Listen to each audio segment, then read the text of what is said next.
আমি মিছিলের সামনে আমাদের 40টা গাড়ি আসছিল, আমি আমার জিপ গাড়িতে ছিলাম।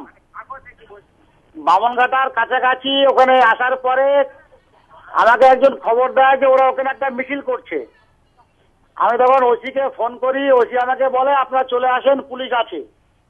আমার গাড়ি সহ আমরা প্রায় গোটা 30 গাড়ি যখন বামনঘাটা ওদের পার্টি অফিস ক্রস করে জলপথ পার হয়েছি, সে সময় পেছনের গাড়িতে ওরা আক্রমণ করে। আরাবুল নিজে তার হাতে রিভলভার ছিল, আর একজনের হাতে রিভলভার ছিল এবং ইট, এই দিয়ে তারা আক্রমণ করে। আমাদের 3 জনের মাথায় ইট লেগে মাথা ফেটেছে। 2 জনকে এখনো পর্যন্ত হাসপাতালে গুলি লাগা, আর এই 3 জন 5 জনকে হাসপাতালে পাঠানো হয়েছে। আমাদের 12টা গাড়ি ভাঙচুর করেছে, তার ব্যাটারিগুলো খুলে নিয়েছে।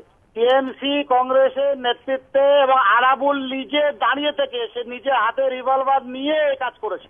আমাদের এখনো পর্যন্ত 3 জনের গুলি লেগেছে আর 3 জনের মাথা ফেটেছে, এটা হাসপাতালে পাঠিয়েছি।